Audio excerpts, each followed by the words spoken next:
Hello everyone and welcome to another premiere draft of Neon Dynasty. This is my draft number 20, which means that there will be a set completion update at the end of the video. I have also not played in a few days, so my rank has dropped quite a bit, but so far I have decided to play these drafts while recording them, but I might play a few premiere drafts without recording them. I might have to play them like a lot to try to keep in the top 1200 to secure the invite to the next month's qualifier, but so far I'm recording this, but let's see how it goes. First pick is of course easily this AO, how do you say it, AO. Anyway, just an amazing flyer. Of course, if it's a 5 mana 5 for flying with vigilance, also nice stats, and definitely the death trigger has two pretty relevant modes, which are usually, I mean, one of them has to be good in most states. I can't imagine a situation where neither of those is a good choice, so easy pick here. Also a mythic rare for the collection. Yeah, another interesting pick is the naturalist. The replication specialist is good. Well, there's a decent amount of nice commons in that pack too, but not really a reason to, to dwell any deeper there. Alright, so no white card. No, actually there is. Yeah, they have, the alternate, the card style kind of. I missed it because of the card style being borderless. So this is indeed the only white card in the pack, which is not really. I mean, in this format, it's pretty clear It's pretty clear by now that value plays are the best in this format. It's not a very fast format, and trading one for one with things like lethal exploit and the arrest is not the greatest thing I'm going to do, but still removal is going to be good. Tales of Master Cesaro and Replication Specialist are the best value cards out of this pack, but they're also pretty expensive both. This keeps me in the same color. I will take the arrest now. I also wouldn't mind having an enthusiastic Mechanaut, although blue-red isn't the strongest color combination. Red in general isn't that great, but if you have like a Mechanaut and a few artifacts, it can definitely make a good deck. But I'll take the white card now and still see the options for the potential second color. Well, I most likely will be drafting a two-color deck, but it's not impossible to draft a monocolor deck, especially if you get one of the quadruple caster rares, but well, I haven't gotten one, so there's not really any reason to stay mono-white once I start finding good cards from other colors. That said, is this pack going to give me a better card from another color? There is a Moon Circuit Hacker, and I think blue-white can still work. Probably you don't want to focus too much on the vehicles, but you can have like a ninjas and evasive creatures. They of course combine pretty nicely. That said, there's a Skyblast Samurai, and this is early in the draft. I can easily, find enough enchantments, and it's not hard when you are white. It does depend on your secondary color a bit, how easy it's to get your enchantments, but this can be a cheap flyer. I think I'll take it. I haven't played with this card too much. I want to also kind of test how it works in practice. I think I have played like I don't actually recall have I played with it, but I'll take it now. Alright, so here I'm no longer gonna take the katana. There are basically two options I'm interested in. While Thirst for Knowledge isn't a bad draw spell, you want to have a reasonable number of artifacts to make this actually good. Just drawing 3 and discarding 2 isn't the greatest thing you can do. And this pack also has the Modern Age, which I would take over the Thirst for Knowledge. Now there is also a Twisted Embrace. It still holds true what I said earlier, that value plays are better than the just straight 1-for-1 removal. And this, you get to loot twice and then you still get a creature. You get some additional value beyond the 2-3 flyer out of this card. But then again, I have also the Arrest and I have the Twisted Embrace here. I could, find the 5 mana artifact creature that gets an aura or a shrine card from your deck. It's definitely good when you have these two high quality auras already, so I think I'll take that. Hopefully I won't be past too many great blue cards, because I think the Modern Age was a really, a potential card you could easily take there. But I'm old school enough to still take this removal spell, even though it, might be wrong in this format actually. Mostly because, if your opponent plays like a Saga or some other card which generates value, that 1-for-1 isn't that great. Now this thing counts as an enchantment and gives +1/+1, so there's some additional value this card also gives. Here, Light Pause, you have to attach the aura on this thing, so it's not good with these removal auras. It's good to trigger it, but you would need to have some beneficial auras, and I don't think that's the pick here. I think the easy pick here is the Imperial Oath. It actually has overperformed, I think. Well, a lot of people didn't really think much about this card early in the format, but this is just amazing.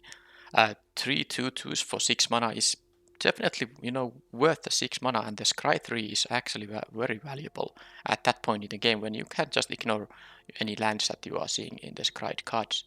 Alright, so here Gravelighter is better than the Wanderer's Intervention pretty easily actually, and I've already taken a black card.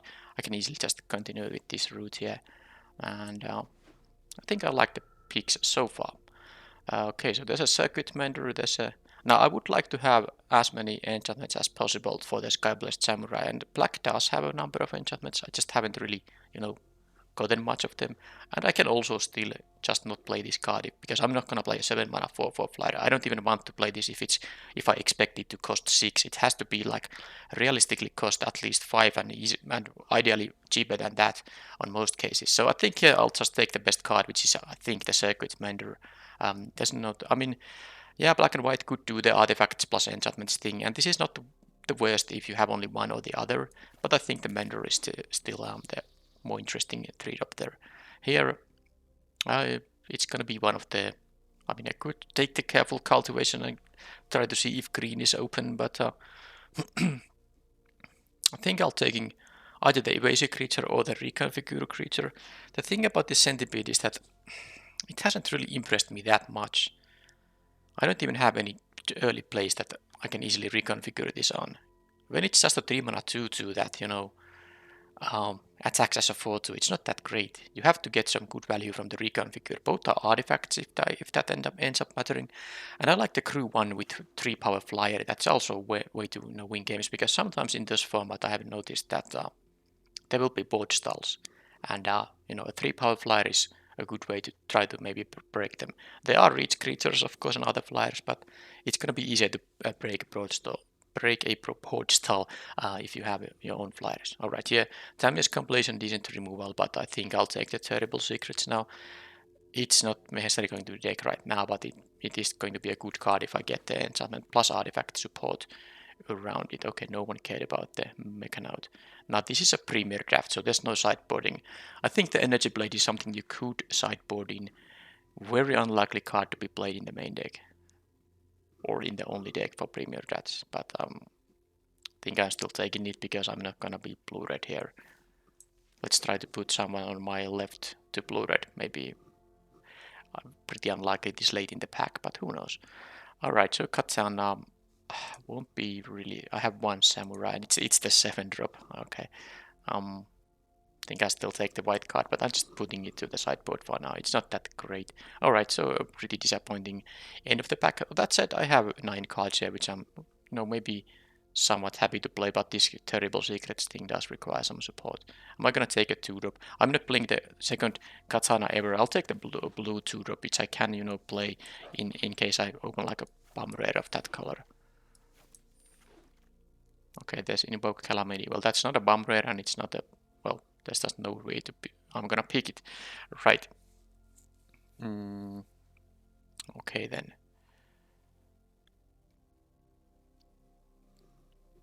Now I think I'll just take the Twisted Embrace. The Fall of Lord Konda is... Not for example, ninjas. Against ninjas, it's not the greatest. And of course, there are other archetypes that are focused on cheap things. I would be playing one in the main deck, but I think I'll take the Twisted Embrace for now. Also now I'm very interested in taking the, you know, the 5 mana artifact creature that can get an aura from my deck, because I will have 3 auras now, which are pretty decent pickups. But I also need some early drops, but I'm not really interested in the Eikanjo Exemplar or the Hotshot mechanic right now. Maybe one of them comes back to me. Alright, so something cheap, please. No, no, nothing cheap is coming my way. Alright, so there is a Mukotai Ambusher, which is like a... Not very good if you can't ninjutsu it out, but it is an artifact. I kind of want the Terrible Secrets thing to be a good one. I have 4 enchantments, but only 2 artifacts though. I don't think I'm going to take another Dragonfly Suit. That's not so great. How about the Blade Blazer? Am I supposed to take it over the Ambusher? Because I fear that this is, based on the cards I see here now, it's gonna be a 4 mana card too often.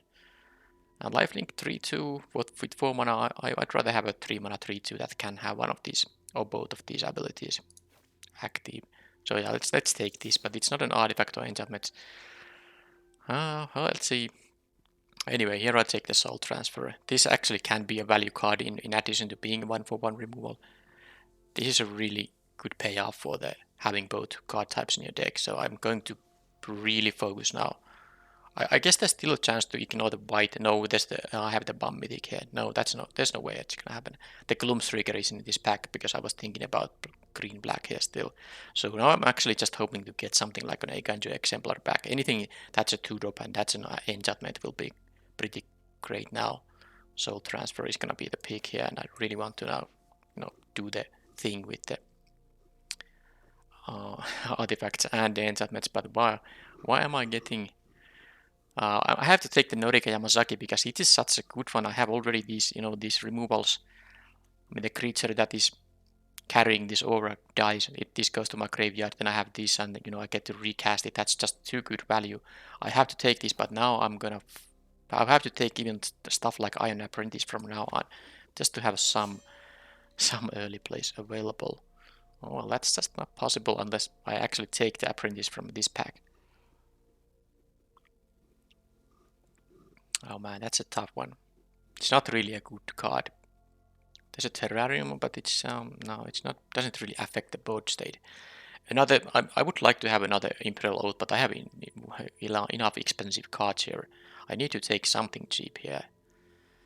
All right, there's a terrible secrets number 2, but am I gonna take these kind of cards later? I guess I'll take the terrible secret, but now I'm just gonna.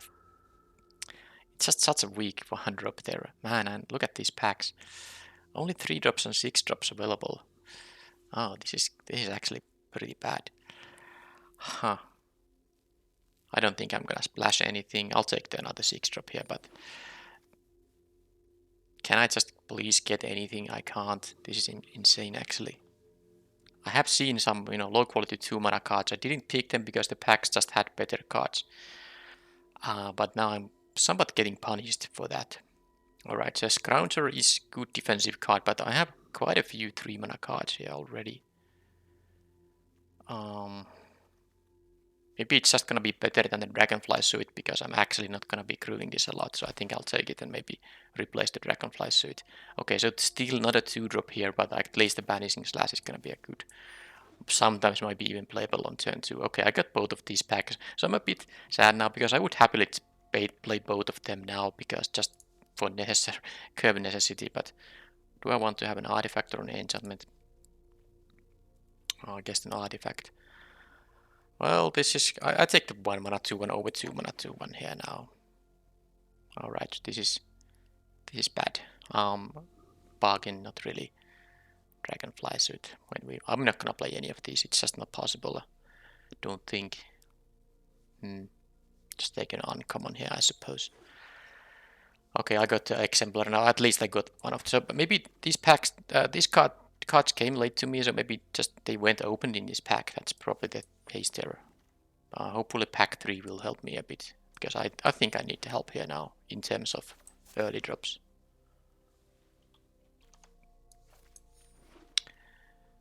Okay, early drops. Do I see one?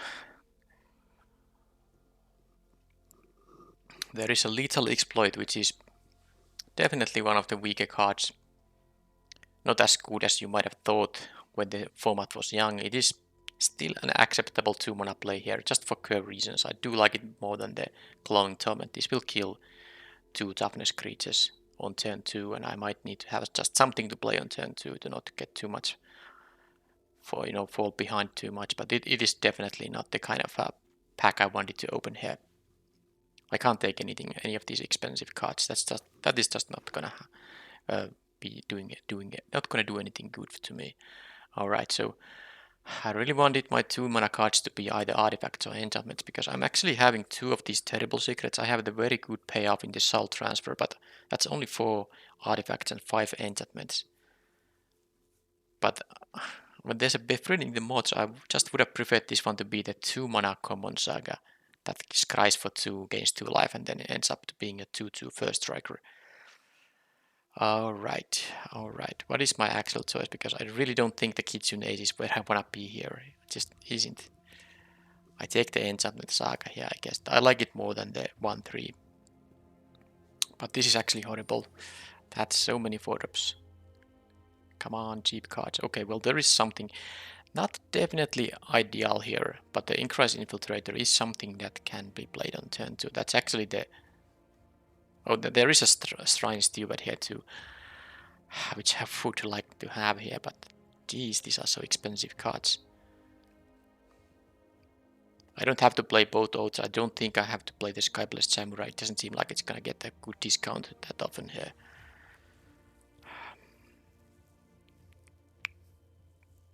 It's a 1 power 2-drop though. That's really bad. Oh heck, let's take the Shrine Steward. I want to have a 2 power 2-drop. Can that happen? It cannot happen. Okay, now I'll just take the Iron Apprentice just to have something on in the early turns. But look at these packs. I have to take the Papercraft Decoy here. It's actually not that bad. It is an artifact at least, but definitely not something I was. I have gotten none of the cheap 2-drops here. This is actually kind of insane. Don't care about the Centipede. Just take a random uncommon. I have enough cards, but oh yeah. So Brute Suit.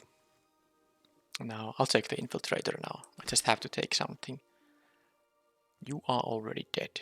Terrarium. Guess I can play one of these things. Yeah, I'm not that happy about this. I think the final count is 6 enchantments, 7 artifacts. That's maybe good enough. How about the Clone Torment? Don't think I want to play it. I'm not aggressive at all. The fact that the opposing creature won't block won't be too much of a big thing that I care about. Another Scrounger perhaps. Not even sure I want to do that, but I guess it's something I could still consider. A defensive 3-drop. Ups my artifact count. Yeah, maybe. But I have to of course cut some number of cards here.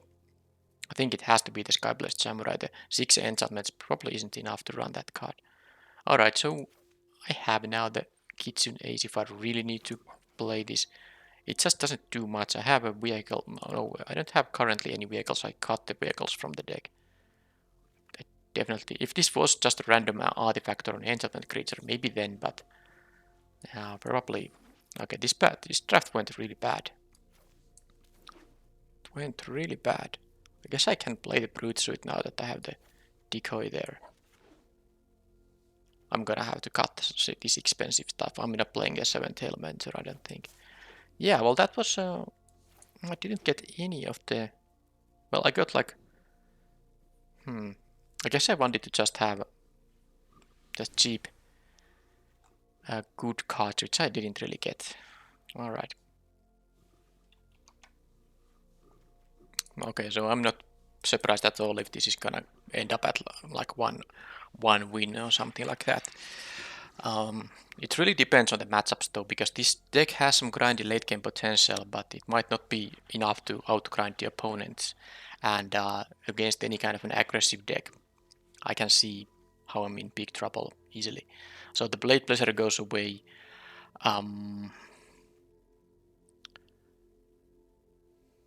Okay, so I have these 2 vehicles in the deck, which I can, crew with my 2-drops here. I think I won't be playing the Infiltrator though. If I play a non-artifact, non-enchantment 2-drop, I'd rather it have 2 power, which the Kitsune Ace does have, and I might play one or both of these vehicles. Now, I think I will play all the rest of the cheap stuff here. Maybe I don't need the Dragonfly Suit. I might be more interested in the 4-power vehicle here. And then that's still a bunch of cuts I need to make. Well, the 7-tail mentor is the easy cut here. Shrine Steward will be actually good in this deck. I'd have 3 auras. Oh, actually forgot. I had an option to pick the white Shrine at some point. Did I have this at that point? I'm still not sure if I want to play a 4-mana 1/3 in this deck with a heavy mana, mana curve. So I'm not even sure if I have that often time to pay for the token at the end of at my end step.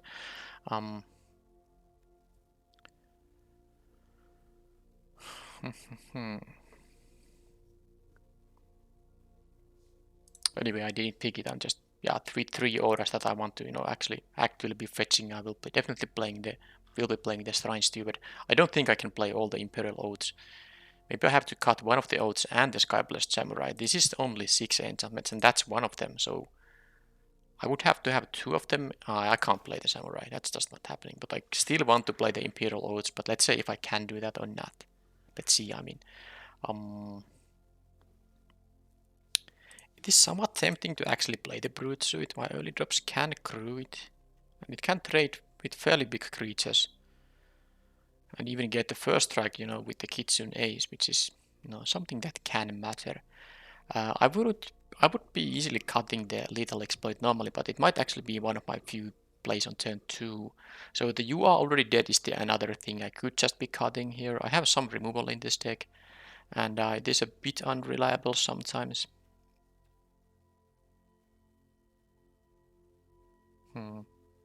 I like it mostly because I have these. Well, I guess now that I did cut the Infiltrator, I have only one creature that has 1 power. Although that's not exactly true. I have the Scroungers here.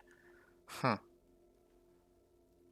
But this deck has to play 17 lands. There's no way I'm gonna be below 17 lands here.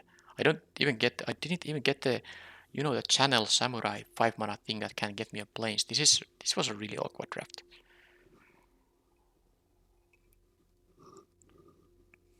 I think I'll play both the Scroungers. The treasure tokens will also be valuable here for rather heavy mana curve. And I think I need both Oaths just to have the, the potential to win in the late game. I need some powerful plays here too.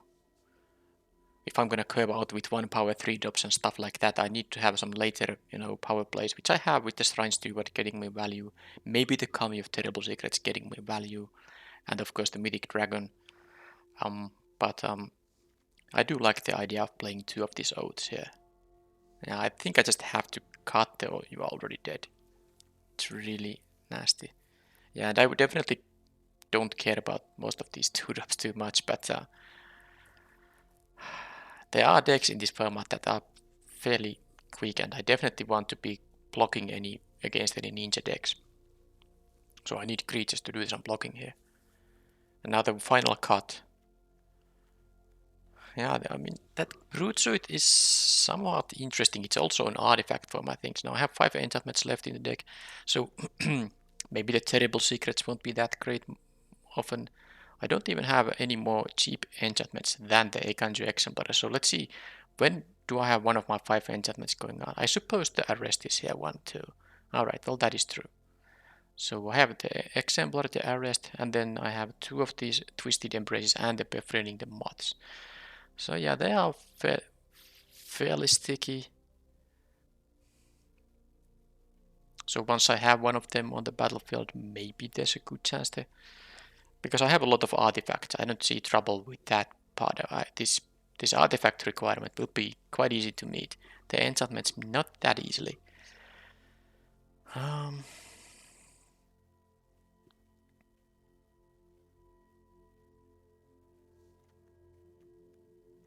So maybe the Brute Suit after all.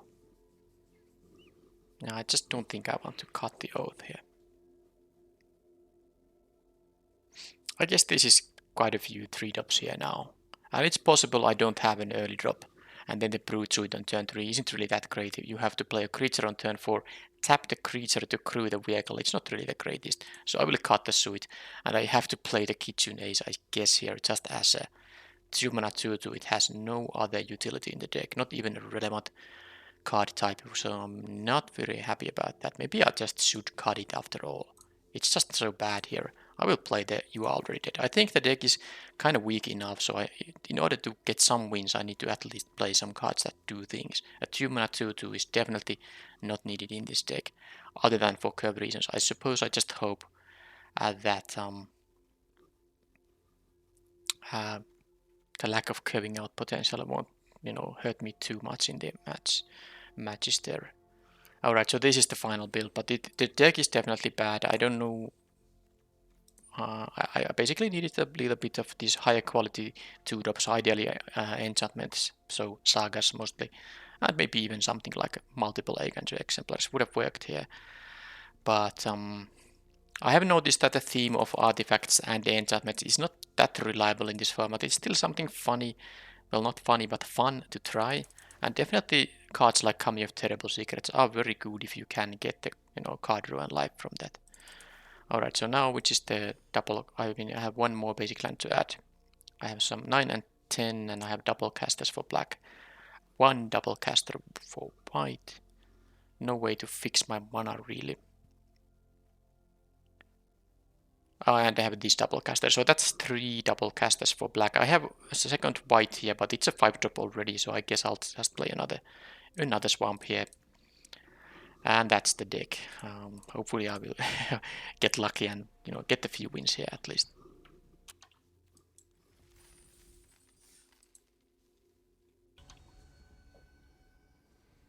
So as you can see, I was actually a few days off without playing anything, and now my rank has dropped quite a bit, and I do want to secure the top 1200 finish, so I might not record every match of Premier Draft, so I'm gonna play here in the rest of the month. Okay, this is actually nice. I kept a 2-lander, but I drew immediately the 3rd land, so this is going to have a game plan at least. Opponent starts with a 1-drop, but don't have a 2-drop now, but they have their sacrifice up here, so that's why they had the priority there. So are they gonna they're not willing to trade here. Okay, that's they have no land drop, so I might be getting a bit lucky here. If they're gonna block, I definitely use the 2 mana to draw the card. Don't expect they're gonna do that, though. They might want to save the chef for some later, because of course they don't want to give me a free card, but I can just go about with this thing. Now I need another black source for this thing, which will enable the Kami of Terrible Secrets, but I'm not really that much in trouble yet. I actually probably will. Okay, well, let's first attack. Who knows what's gonna happen? Maybe they actually will block here. They might also block and draw a card, but without me losing anything in that case. So next turn I'm gonna play the Dawn Sky.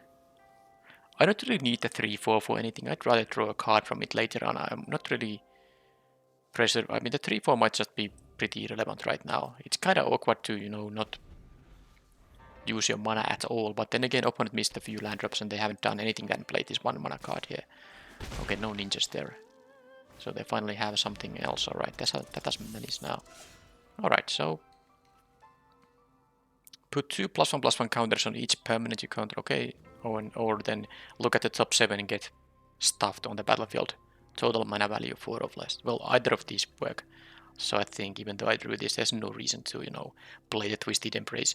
I think I'm just gonna curve out here pretty nicely with... I definitely am racing here. I don't care about them attacking for 3 here. But I'm gonna just curve out here with the Dragon and then the Imperial Oath. That should be quite good. First of all, they need to deal with the Dragon somehow. It will just, totally erase whatever they might have able to throw at me. And then I have the Imperial Oath. I have the Kami of Terrible Secrets, which, well, I'm assuming one of these artifacts will stay on the battlefield here, and maybe at some point I will play this on a creature that will, survive for a turn at least, and then I can play this to draw a card. So they are having a Twisted Embrace, killing that thing, and now I have a choice here. So these will become huge, or I'll just take more creatures. I think I want these things to be huge, because I can pressure them now quite nicely. I think I'm going to just go for the Norika Yamasaki. This seems a bit too valuable to not do, so just do this in here, kill this, and now they are basically in the jumper blocker region now. And now if the Papercraft decoy dies, I get to draw a card, or leaves the battlefield in any way. If it doesn't leave the battlefield, Kami of Terrible Secrets will draw me a card. Now I understand I didn't play the Oath, but it's not really that necessary now. Look at my board. 4/5 and a 5/4 against the 1/2. I can just, go wide with the Samurai a bit later, and then they're gonna probably be in trouble here now. But they, of course, did miss a land drop and stuff like that. Okay, we have to sacrifice creatures now. So let's both will draw a card. Let's do this now. I want to keep my terrible secrets, you know, alive here. They gain a life. They are forced to jump block if they have nothing. Am I supposed to do this? I am supposed to do this now, just in case. To draw the card here, and then they might have a tricks or some kind. And of course, Norika Yamasaki will be able to give me the recast on the Twisted Embrace if this thing is gonna die. That said, if it's gonna die, yeah, and it is, at least they lose the Gravelater too. I think I still draw the card and play the Iron Apprentice here. Just go for maximum value, that's what it's all about. These are no samurai, so I can't get this trigger happening right now, but it's not like there's no target. Well, now there is. So I'm gonna play the Norika Yamasaki here now. They have a... well... okay, well, okay. I suppose that works too, so am I going to give it... they have one blue or black up. I don't think there's anything they can do with this thing. Sometimes you can just, you know, draw the lucky top deck. This iteration would have bounced the thing. Yeah, that would have been able to bring them back to the game, perhaps. Okay, so they played the classic black, green, blue deck. Well, mostly black and green splashing for this and maybe something else. Which are, I think, the best. The general consensus is that the best colors in this set are, for limited at least, are the black, blue and green, with red and white being a little bit less impressive.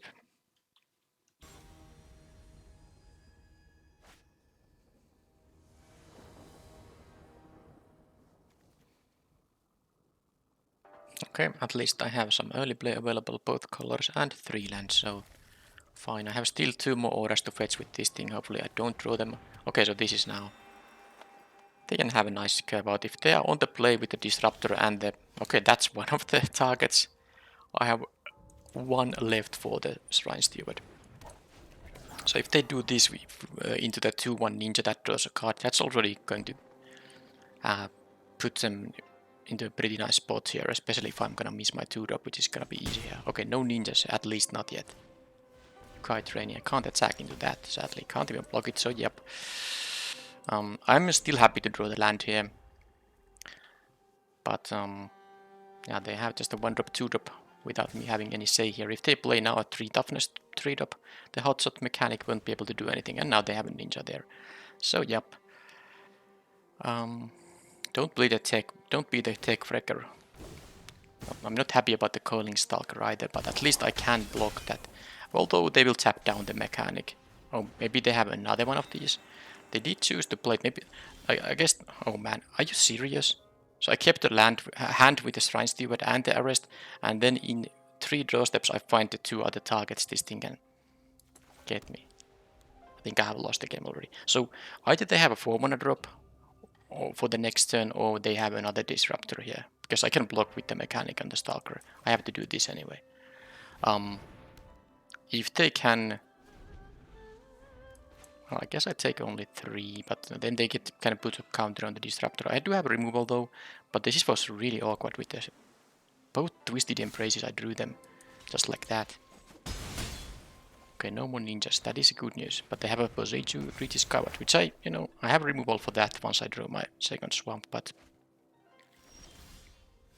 which I did. Enchant an artifact or creature you control, so you can't really enchant your opponent's creature that you are about to kill. I suppose it's by design to not let this ever work as a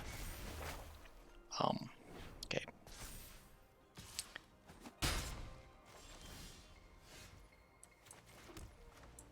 This doesn't work as a straight up removal spell. You have to have your own target for it because of the you control requirement. Alright, so the Steward getting me exact nothing here. I'm gonna be dealt 3 there. They're gonna get... yeah, this is just yeah, if I just didn't draw both of these Embraces, I would now have 1 Embrace in my hand, and I know both of these Embraces and then some other thing too. Alright, so I'm gonna take 3 now. Then I will have 2. Oh, okay. I'm dead. And these are the kind of good cards in the format. BO2 Regis Skywatch is one of the top performing cards in the set. If you look at something like a 17 lands data, and then also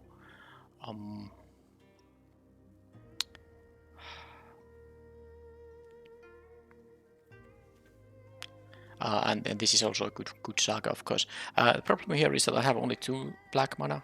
If I had 3 swamps, I could do something with the Twisted Embrace and the You Are Already Dead. Sadly, that's not the case now. So, the problem is they're drawing more cards with this thing, but I have to block this one. This will have haste. So I guess I can play this one more turn here just to see if maybe the opponent draws like a million lands here now, but this is just not gonna work. I'm taking 8 damage here because I'm not gonna jump block. I have to play the Kami of Terrible Secrets maybe, and then use the You Are Already Dead, but then I have to kill this one. It doesn't work. It doesn't work now, yeah. I guess if I draw a swamp it can work, but now I can just, yeah. It was pretty clear pretty early that there's no chance. I guess when they played the BO2 Regis Skyward and my deck having the awkward curve out capability that it has, there was no chance against any kind of regular draw with the draw I had myself. And the opponent had a great draw there. Okay, close match in terms of rank. Alright, so I'm at least on the play here. Opponent even mulling us. I guess, I mean, in order for my deck to win any games, I need to be a little bit lucky like that. Get these, actually good draws. Be on the play. Have opponent mulligan to get some additional value. Because this is really not a great deck. Ninja's Kunai. Sure. Land isn't bad here. Might be playing the Terrible Secrets on turn 4. Sometimes you just have to do the 3-4 thing. Unless I draw one of my enchantments, of course. Okay, that can give them an additional land drop. And they had it. Alright, that thing is in my deck.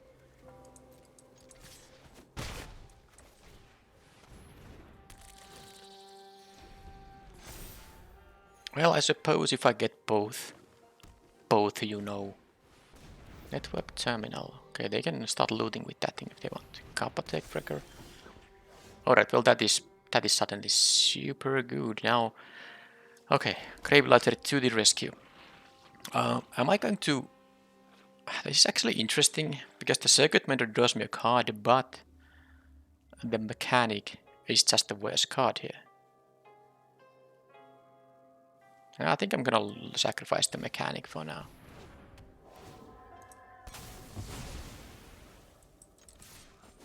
Maybe I'll double block the 3-3 or something, although they have the Ninja's Kunai. Well, maybe I will just play the 3-4 there. Anyway, if I have an enchantment at some point, then I will be able to get the full value out of this thing. They are down to 1 card, and if they use the Ninja's Kunai, they can't.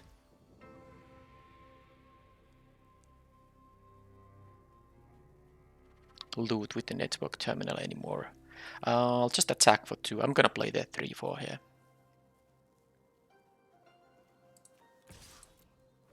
It's a good blocker against their board, and also can't be killed by the Ninja's Kunai. So they didn't go for the loot. They could have gone, but that means they have something good in their hand. That's gonna draw them 2 cards. Alright. Undercity Scrounger. Alright, so if I attack with both of these things, Kami of Terrible Secrets will trade with a thing here. I think they're gonna use the Ninja's Kunai on the Gravelighter. It's fine, I'm gonna offer the trade here. They can double block this thing. Maybe I should put some stops here just to, not make it too easy for them to decide if they want to risk on the double block there. But they get to refill with this thing quite nicely. That's really decent for them now. There's no sign of any mulligan basically anymore.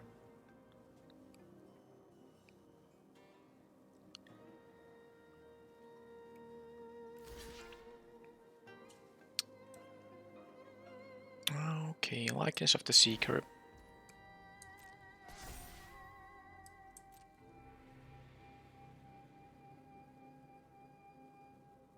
Now they can loot and then use them. Okay, they took the 2 from the Gravelighter still. I guess they are not just too worried about that quite yet. Or maybe they just want to keep looting with the network terminal if they drew like 2 blanks or even just 1 blank. But so the Ninja's Kunai doesn't have to be... that can be tapped for this thing to be using it, so yeah. They can still use the Ninja's Kunai even if the Kunai is itself tapped, it can still be used. It requires tapping the creature as a cost. Okay, Generous Visitor. Alright. And enchantments shall we have. They actually did discard a Generous Visitor and then... wow. Okay, so it seems like in this game it's impossible to draw one of the enchantments or the thing that fetches an aura. Also, just a 6th land would have been a little bit better than the stuff I have here. So the question is... exile target creature planeswalker. I do want to exile the... but there's not even an attack for me here. That's the problem. I guess what I can do is attack with the Circuit Mender. Get a treasure token and play the Imperial Oath if they might, of course, it's totally possible they won't be blocking with the Yukai Trainee. But it's actually quite fine if that happens. I just want to scry 3 here, ASAP. I don't like to use the Circuit Mender that way. But they can also just, block with the Web Spinner Cuff, and then it's, kinda awkward. But I suppose I don't need it as a blocker. Maybe I should have... okay, that's fine. I actually should have attacked with the Gravelighter too, because then they would have been more inclined to do this. But anyway, this is fine. Get the card draw there. Who knows, maybe I draw even a... you are already dead. Not that it would be so great. Hey, I did draw it. Okay. What does that mean? Because the Scrounger can give me now a treasure token. Could kill the trainee, but it's not really the card I want to actually be killing here. So let's make the treasure token happen and do this. Alright. So, okay, the Shrine Steward will be good, Norika Yamasaki will be good. If I'm gonna play this on the next turn, I have to shuffle away the Norika Yamasaki, so... am I gonna do it on the next turn? I guess I'll draw the Norika Yamasaki first. I can use the You Already Dead on the next turn, play the Norika Yamasaki. It doesn't have anything to... I mean, I don't have any enchantments in my graveyard yet. But, okay, Hot Spring. Okay, they're starting to get a massive board here. My 2/2s aren't enough now. They are not enough now. I need to kill one of these things, but yeah, that's gonna be... yeah, this is gonna be tough.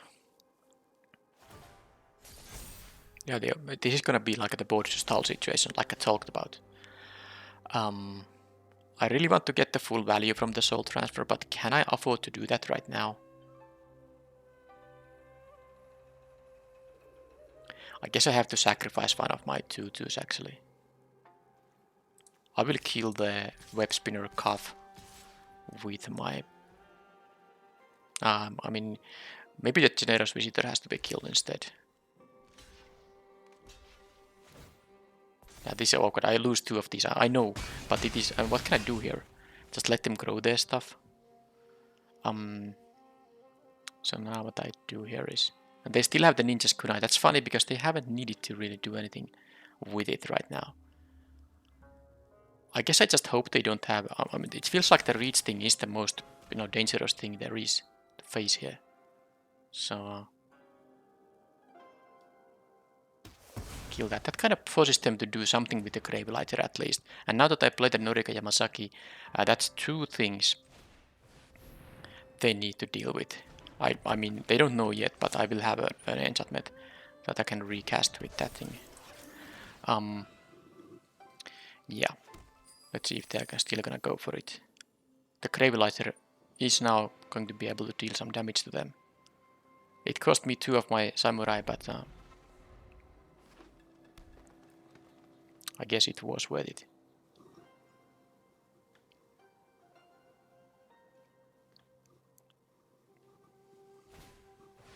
Okay. Wow. spinning wheel kick, they had a 2-for-1, and they still have the Ninja's Kunai left. Yup, super awkward now. There's no... I can't really attack anymore, I'll just have to get my kill spell here. Twisted Embrace is gonna be the better one. No attacks are really anything I can... guess I could have attacked with the Iron Apprentice, but I don't even know who's gonna get the counter. Man, the spinning wheel kick, did they have to have a 2-for-1 removal spell? I mean, I had 2 threats they needed to deal with, and now they didn't even need to use the kunai. Like, I'm repeating myself, but this is just how the format works. Value everywhere. Now, I had a value play there myself, but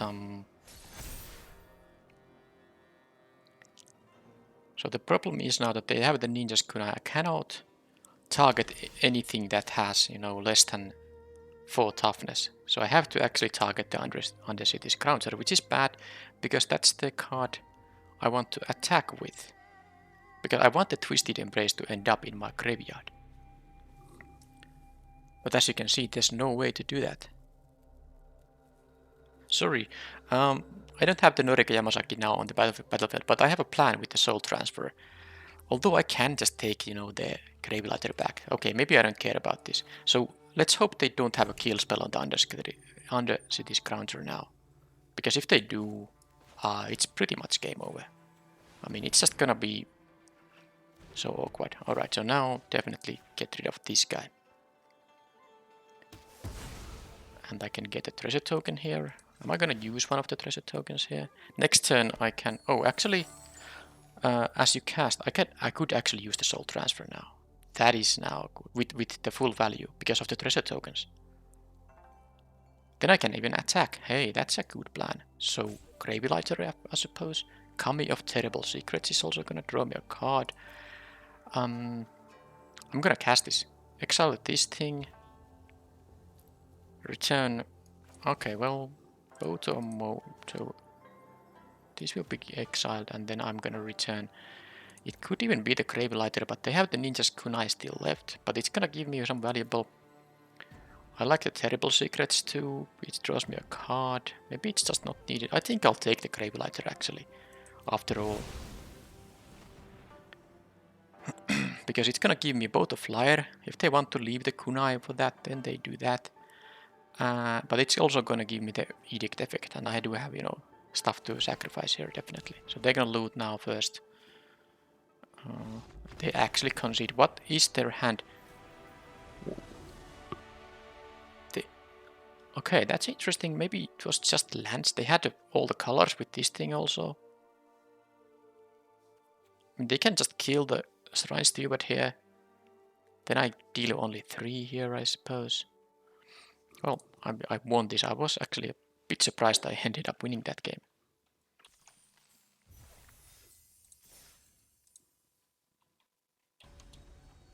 Yeah, it seemed pretty bad after the spinning wheel kick, but I suppose their hand just... They didn't have anything in their hand.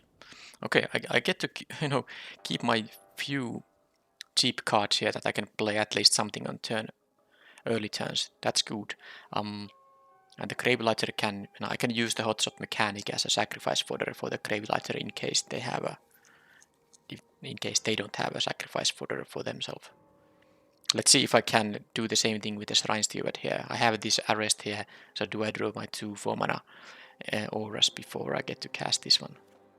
At least I do have a double swamp here, so if I draw the auras, I'm able to cast them. I'm on the play here. Sorry, I'm on the draw here. Opponent decided about the mulligan for a bit, so maybe it's like a sketchy hand, because they did use some time there before choosing to keep 7. Or maybe they're just lagging out or something. Okay, now they played something. And they have the Disruptor. This is exactly how I lost the one game. Opponent is on the play and has this Disruptor start. At least I have a 1-drop into 2-drop here, into 3-drop, so I can have a curve out. They have a Weaver of Harmony. Alright, so I'm going to offer a trade because I want them to not have a play on the next turn, or maybe just have like a Saga. Because I can actually get rid of the Weaver before it becomes a problem now. But I need to trade, you know, the stuff away. I guess I should have played a swamp to, you know, threaten some kind of a ninja here, but since they left that thing to block, I think they were gonna do that anyway. So now just don't have a creature entering the battlefield. That's all I'm asking, because this thing gives so much value that... Oh man, it's the worst possible thing that could happen. Oh, that's so sad. So now I hope they don't have a lot of enchantments to get value out of this thing. The arrest can, you know, it can remove the ability to copy things, but it doesn't remove the passive, you know, anthem effect. So I really wouldn't want to use the arrest on that thing. But yeah, the Searchlight Company was the worst thing they could have had there, given I have the Gravelighter. Now I can attack with the 3-2. If they double block it, I'm happy. Unsurprisingly did not. So I can't even, you know... Jeez.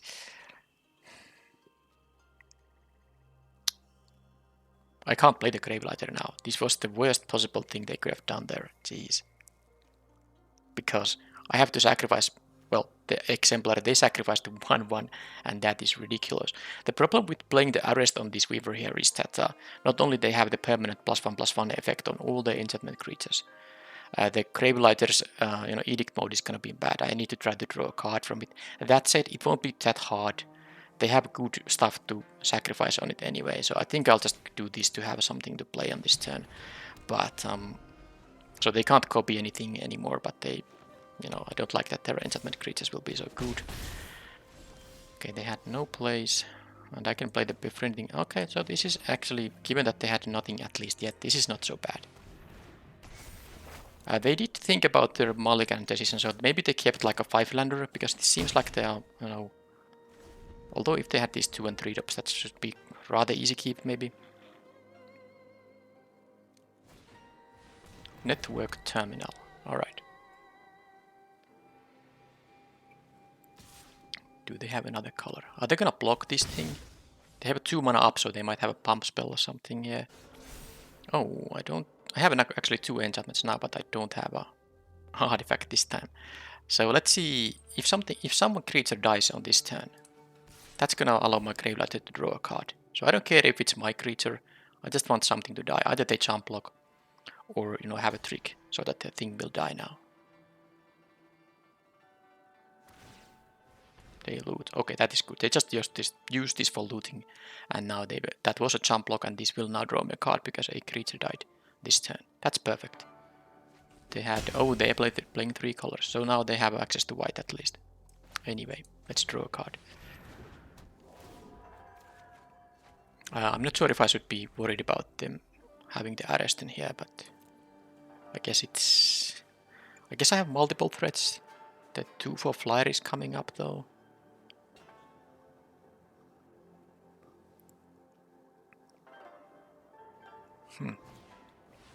They can bounce their own Weaver Harmony. That is something that's gonna cost them some time though. Now I could attack with the Exemplar, that doesn't make any sense. Because they can just trade with the Specialist. And if I attack with both, this won't get the pump, and this will trade with the 1/1, which is even more horrible. So I didn't draw a land, but I can play the Scrounger, and that allows me to have both enchantment and artifact for my other stuff here now. So rather easy attack with this thing. Play the Scrounger, and my synergies are up now. But this is 4 power of flyers they need to deal with, and I will be able to access... Well, I already have some kind of removal, and this will give me another piece of removal. The flyers can actually do some work here. Hopefully they don't get too good value out of this copying, because they definitely returned this for a reason. They have some stuff to copy. Oh, they play 5 colors. Sorry, 4 is now. I haven't seen red, but yeah, that was a 4th color. Okay. So they get back to, I guess, the... Okay, they can get the arrest back. But that's still, that's 2 flyers they have to deal with.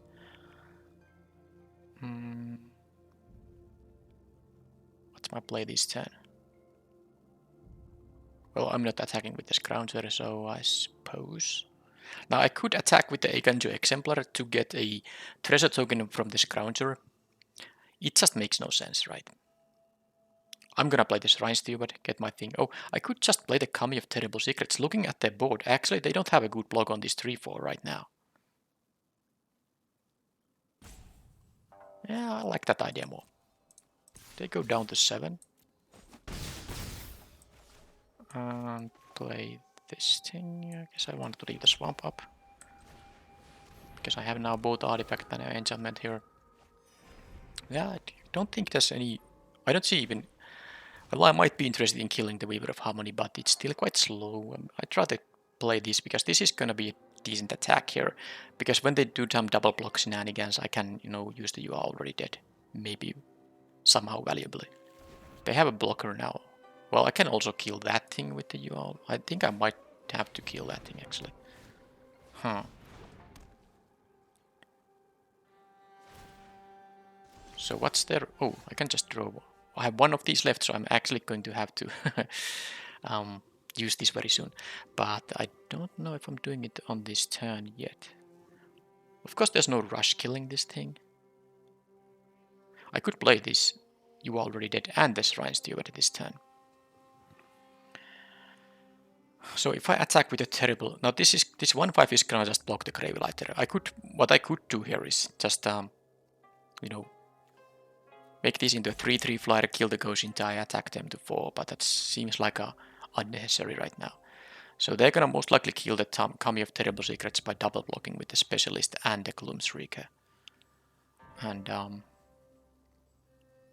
then I can finish off the other one with the You Are Already Dead, get another aura with this thing. I think I like that like a tad more than the alternatives here.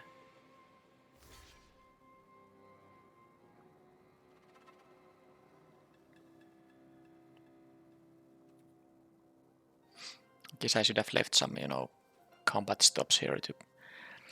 Because now it went straight to blockers, they know I have no tricks now. Okay, they chose that line. Well, that's actually... that's better. That's so much better for me. I mean, I get to kill those without using... Yeah, I can just... Or maybe I was supposed to kill the flyer anyway, but this is even better now because they lose both of those guys. So, without me using the... No. I can now just finish off the flyer, which I need to do anyway. Now, what I should do first is do this, because there's a chance if I play this right now, I draw the Twisted Embrace. I don't want to do that. So, let's get it first from the deck.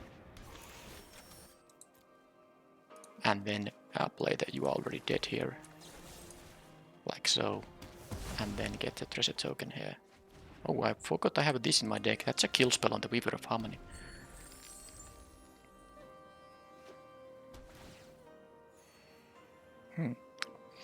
So they are down to 2 cards now. How good they are. Tales of Master Cesare doesn't deal with the flyers. Like I said in the drafting portion when I took the 3/2 flying vehicle, which I ended up cutting from this deck because it's a quite clumsy mana base. Sorry, mana curve. Flyers are important here. And as you can see now, I basically have the ground. I mean, I'm not losing on the ground, and the opponent is gonna get some big creatures on the ground, but my flyers will be doing the thing here. Yeah, they were able to copy that thing. That has vigilance now, so should I double block it? I guess not, because I can just use the Twisted Embrace here, so why would I double block it? Is this a lethal attack? 2/4? Yes, it is. So no problem there.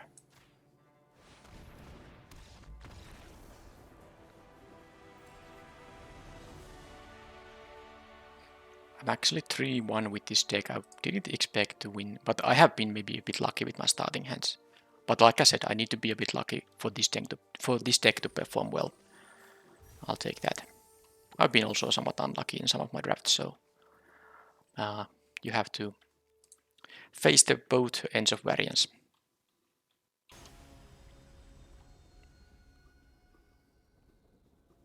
It hasn't been any massive rank increase here though. So I basically, in order to finish at the top 1200, I need to have some very good results, including probably some 7-win results, without getting any bad results. Okay, I don't like seeing these disruptors, but then again, if opponents don't have anything, the previous opponent didn't have any ninjas there, but let's see. Okay, no ninjas. 2-drop. Okay, but just a card drawing spell. This time I don't have a 2-drop, but I have still a decent curve out here. Probably with the Norika Yamazaki actually, because I can attack with 4 power flyer here. because the befriending the moth is most likely going to be my yeah. I don't need to have any enchantments in my graveyard to make this the best play here. They have only islands for now. Okay, now they have a red mana available too. Okay, it seems like they have a they had the one drop, but then nothing else than the card draw there. Now let's play the 4-mana card. There's a chance that they will kill this, and then I missed, value from the second trigger. But I will have also 2 for flyer, so that's fine. Now I have artifacts and enchantments coming up, which means, of course, that if I get my synergy cards, they will be, doing the stuff with the synergy.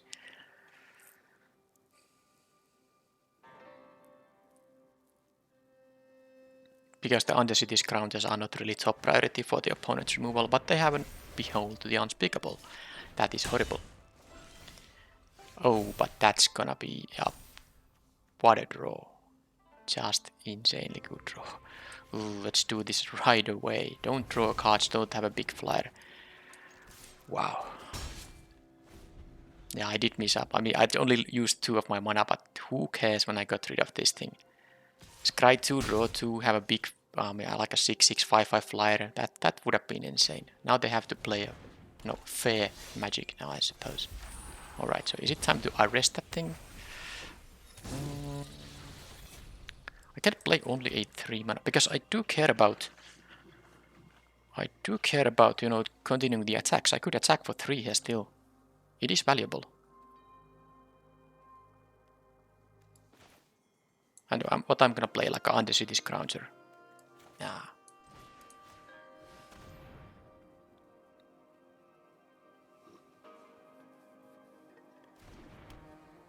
And then they're at 11 and they are facing this, and I have the Imperial Oath coming up.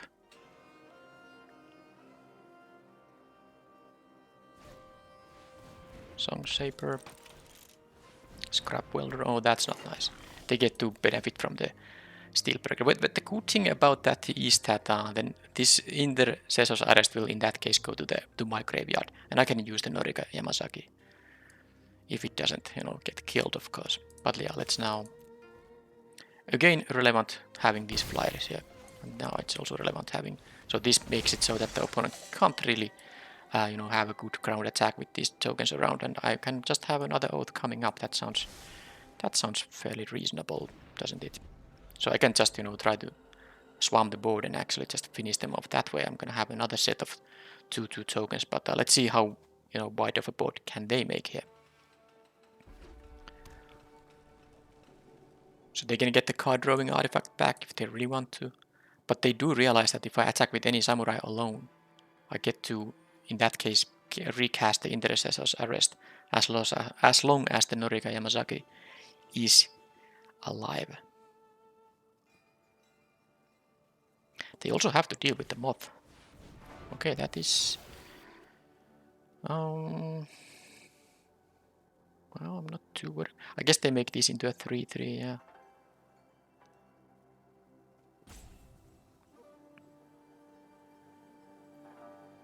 So my ground attacks are not that good. I'm gonna lose 2 of these samurai. That's not making any sense right now, but I can do it on the next turn. Now just moth does another 2 points of damage. Although they have a kill on it. The Scrap Welder doesn't work with 1 mana artifacts. They would have to have a 0 mana artifact in the graveyard. It has to be the one in the graveyard has to have a smaller mana value than the one they are gonna sacrifice. Alright, so here, let's have more of these, more Scry. Oh, I kind of forgot I had this in my deck because I saw this in the first game, and then no longer after that. Okay, I think the decoy is something I can have here, but this dragon is, if it just dies, it's gonna just keep +1/+1 counter, 2 +1/+1 counters on each of my guys. That sounds pretty nice. So now they can do that, and now if I attack with... Well, I don't think I'm gonna attack with just samurai. First of all, they have 3 blockers to my, 8 attackers. So, But they have 5 cards in their hand and they just, wow, don't even want to. Huh. I have to check it out. You can, so hopefully this doesn't annoy you, but I want to check it out now. So, I mean, assuming they have at least some plays available, at least one big play or 2 small plays available that, you know, deal with these 2/2s. So, assuming they can block 5 of my guys or kill 5 of my guys, and I attack with everything here. I guess that's still a bunch of damage I will be able to deal here. Yeah, I think that an all-out attack might have been still, of course, depending on what they do. But it was quite likely I would have attacked with everything, even though that means losing these 2/2s. I can then follow it up with the flyer, and they still need to deal with the other flyer here. Okay, that was a 4th win.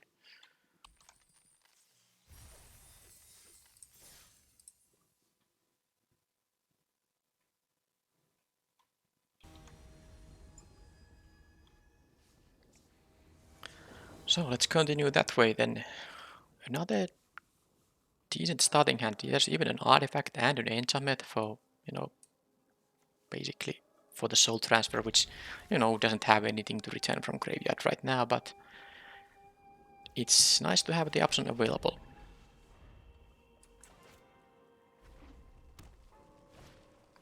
Okay, aggression. Well, I have my mechanic here, which is I can just trade. And I probably will. Don't really think there's any reason to start taking damage. Well, I will take 1 damage, but let them trade, whatever.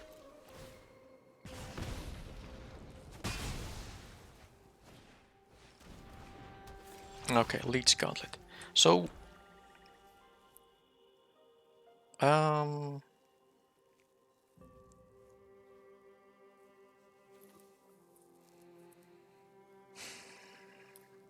they might have ways to sacrifice artifacts, but I kind of don't want them to start dealing, you know, gaining 2 life. I think I'm gonna just arrest it for now, just to prevent the life gains. Play the Scrounger, and then the Kami of Terrible Secrets will actually, after I have my 4th land, will draw me a card. Assuming they don't get to sacrifice this, but I still have the Twisted Embrace in that case. They can get something from there, it's a land value. This is a really decent common. Another Sling, okay.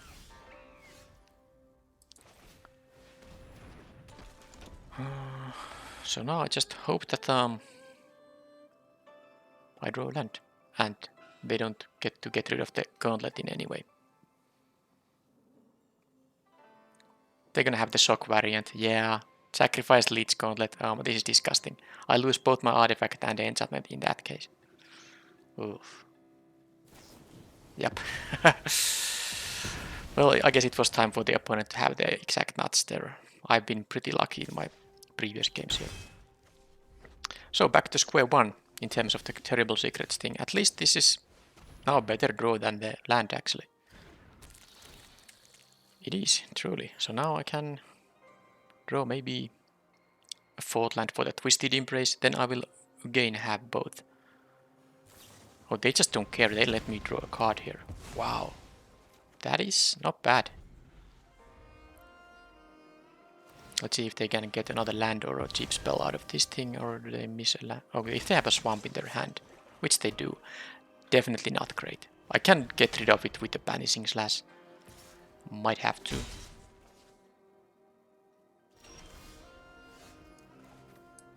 So, they are killing my things. I don't have now artifacts and enchantments. Yeah, the Onicult Anvil is probably just super annoying. They can sacrifice itself. Doesn't matter that they just, drain for 1 point of life, and then I might need to use the lethal exploit too. I don't necessarily want to do it because, I have a 3/4 that will be able to block that thing. So I'm gonna let them attack for 3 here. See what else they're gonna play.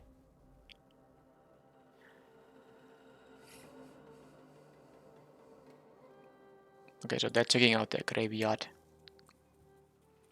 So the experimental synthesizer was a 3/1. Sometimes it is. They got 2 cards and a 2/2 token out of it. Whenever you exile lands or cheap cards, that's the value you get from that card. Really good stuff. I'm actually a bit disappointed, given that I had a fairly, usually these kind of cards don't eat removal spells that likely. And this time both of them eat, and now I'm not getting any value from my... Okay, they have that. That's just a temporary thing, I guess. Doesn't matter too much.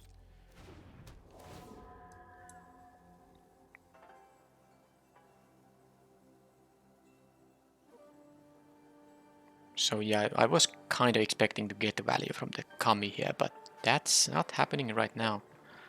I wonder if I'm supposed to get rid of them. Yeah, I'm supposed to get rid of them. Oh, they're gonna sacrifice this itself and they will get the colorless. No, if they sacrifice it, then it's not no longer gonna trigger. So I should actually do it like this. Kill this now. So they can't have any sacrifice to artifact. Because I don't think the trigger happens when they sacrifice itself. Or maybe it does. Ah. It will be on the battlefield when it... Yeah, I guess it does. Alright, fine. I think I still wanted to kill the sling there. Because that's more annoying than the random 2-2. Now I just have to play the terrible secrets thing because I need to have a blocker here. Soul transfer is going to...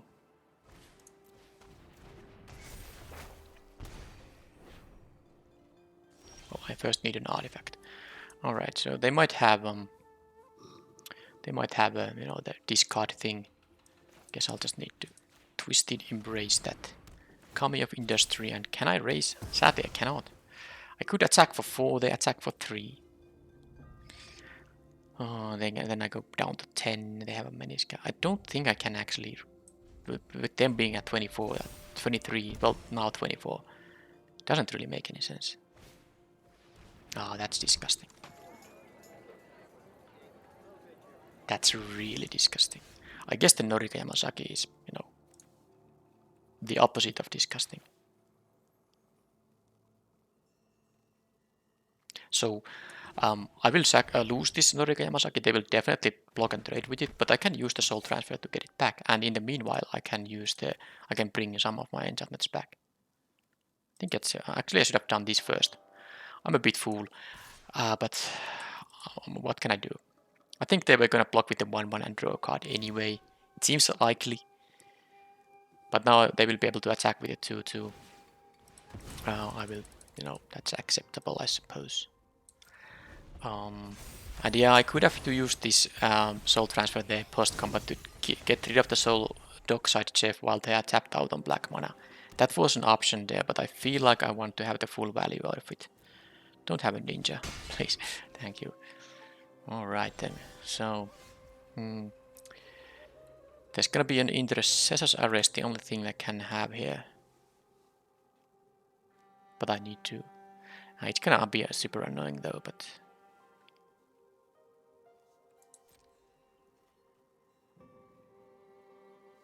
Now the land draws aren't really what I need here.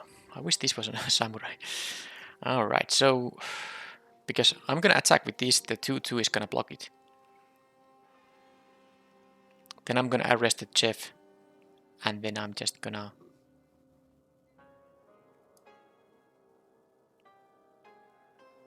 they're gonna draw a card because this can sacrifice itself. I think I'm gonna wait for one more turn. If I draw something, relevant. They might also draw a removal spell on the Norika Yamasaki, so I think I won't be wasting too much time here now. But I do have 2 of these 6 drops that can, create me samurai. Oh, they have a removal. Don't say you have a removal there. Well, what can I do? Now I need the artifact to return that thing back. I don't think I'm gonna use the soul transfer without the double mode. Okay, I like it. Just killing this or returning one thing is not gonna be enough here. I need to actually, not only stabilize but win the game. And wow, look at this shit. Alright. Hitting a pocket of land there, allowing them to hit for 2 here continuously. Definitely not what I'm gonna enjoy here too much. Okay, Soul Reaper is just way too good.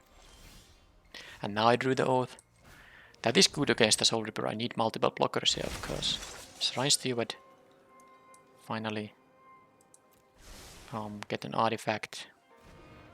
play the land on the next turn. I don't need to show it to them right now. So this is like let's see, can I attack with the Kami here?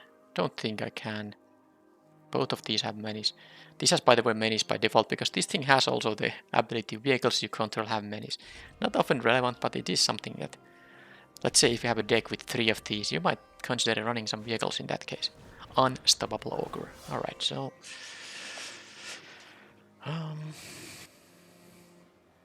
I wish I didn't have to take all the points of damage earlier. Because now this is gonna be a bit hard now. I can't... If they attack with everything, have I lost the game? Not... I'm almost losing here.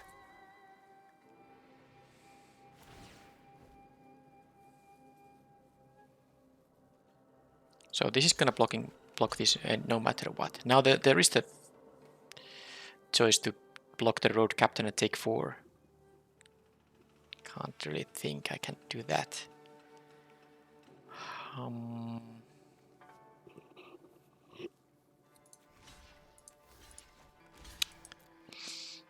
This is bad. Don't think the Shrine Steward is necessarily even going to help me now.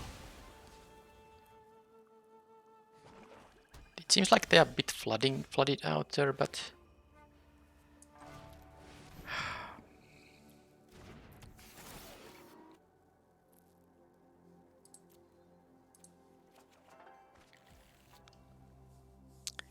Because I really need to kill the dockside chef here, but I'm also...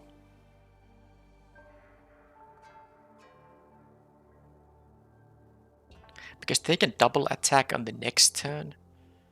And I can't block the road captain. I will be at 1 life in that case. But if I use a removal spell on something else than the dockside chef, they're just gonna draw so many cards that it's not easy for me to win in that case either. I will return the Norika Yamazaki and exile the dockside chef and hope they never get to... Do I have any way to gain life? I don't even think I have. Well, there is one, but it's in my graveyard. Do I have to return the circuit mender to gain 2 life? Of course, if your opponent just draws a removal spell.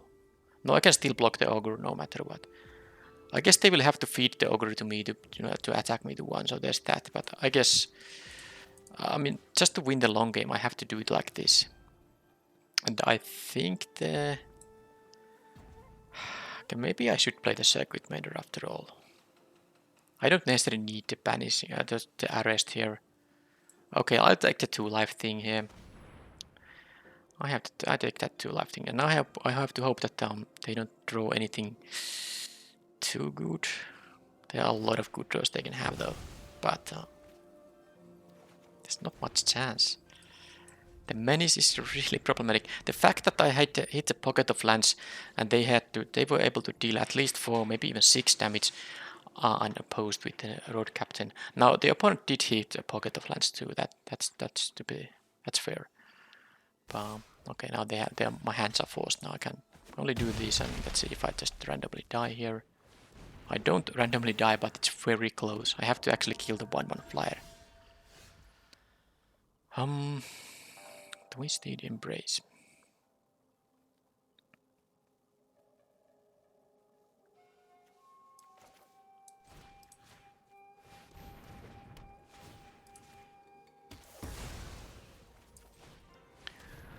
Well, I'm happy I do get the life gain here, and I also start to need attacking here, maybe like this.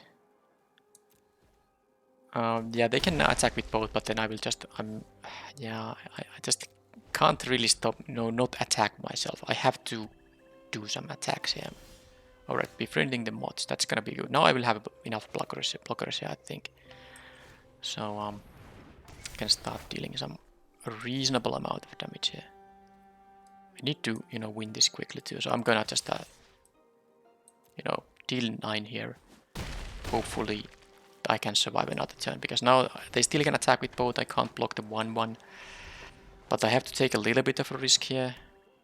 It seems like they really hit a pocket of lands. Yeah, that was a worse flood than so again I got lucky here. I really got lucky here. They had some good stuff in the early game, and they get a 3-for-1 from this thing. And they had this, the spot removal to deal with my stuff. Okay, well, that was really close, but I needed them to hit the land pocket there, definitely. I guess if they just drew some random creatures, then I couldn't have attacked, but at least they couldn't have pushed through either. I had the big creatures there. But yeah, I'll take it.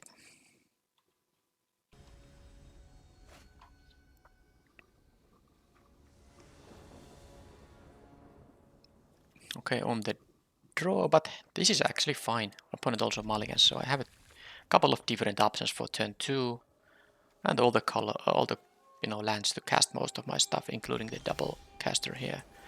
Let's make it 3 options for turn 2 now. Double planes. Lion Sash is good, but that's just I'm gonna kill it. The reconfigure cost is quite expensive though. So I think I can have like a bit of a risk, because they would have to play a 1-mana creature and reconfigure this right away for me to be able to kill it with a lethal exploit. That is not a 1-mana creature, so now I will hope that. Yeah, there's like a one. There's no 1-mana trick. There is actually one in the. Oh, that's actually true. There is a 1-mana trick in the format. That can, give it. It can return it to their hand. So the point is, I could actually play the decoy here too, to use the Kami of Terrible Secrets now. Another option is to. It seems like they have a priority there. I'm gonna actually do it like this, because next turn my plan is to play the decoy and the lethal exploit. Then turn 4, Terrible Secrets. So turn 5, I mean. Yeah, this is a little bit. Because it seems like they have the 1-mana white trick in their hand. I don't know what else. It's a trick that says put a +1/+1 counter on a creature and untap it, or return target permanent you control to your hand. So I don't really want to. And yeah, they're probably having that specific trick there. I need to be careful here. Again, they are leaving mana up here.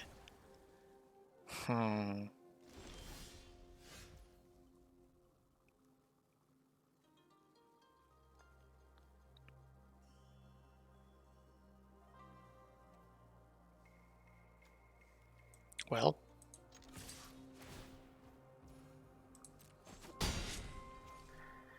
Oh, did they have this thing up? I'm no longer sure. There's no target. Oh man. Well, I'm gonna play the decoy for sure. Just not sure about them. Guess I do have the Twisted Embrace. So I'm gonna do it so that I'm gonna do it in their upkeep. That seems like the most reasonable thing. I'll play the decoy and do the thing in their upkeep. Although I might just actually. No, I don't. No, I'm gonna do it for now, like this. That they're gonna get this thing, it's gonna be a 3/3 for now. Don't care about it. If they try to reconfigure it, of course I will use the lethal exploit. Lucky Offering in there. Okay, that's actually going to just allow me to draw. I mean, it's kind of annoying because, again, who kills this, especially when you have 2 mana up? Well, they do. I'm not. I mean, I'm gonna draw the card, but again, my Kami of Terrible Secret suddenly doesn't have a card draw available here. They can exile it from a graveyard. I don't think that matters too much. So resolve this now, and that's a 2/2. They can attack with a 2/2 and auto pay here. Okay, that's another artifact for the thing here. And land is good. Now I can play both the exploit and the scrounger here.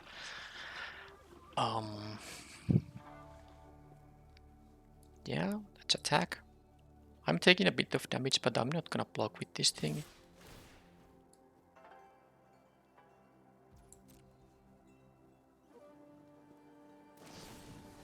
Okay, finally things happened here so that I can get rid of this guy. No need to worry about it anymore, and then I can play the Scrounger. But of course that was one of my enchantments, but I still have a Twisted Embrace in here, so I can have an artifact and enchantment, maybe. Seems like the opponent is mono white. I'm actually scared about they might have the quadruple caster 5-drop rare that returns a thing from their graveyard. Oh man. Is this even real? Because opponent is playing 2 Lucky Offerings in the main deck, and well, it's a best of 1 event, but first of all, I again lost the value from this, and I'm facing an opponent with 2 of these, which are actually not very good against many decks, and they play 2 of them. Wow. Anyway, I'm tired of facing this guy, so let's just do that, and I only need to draw a land here. I mean, opponent is top decking now, so I'm not too worried. I need a 1 land to play this, and if I draw non-lands, well, in that case I get to...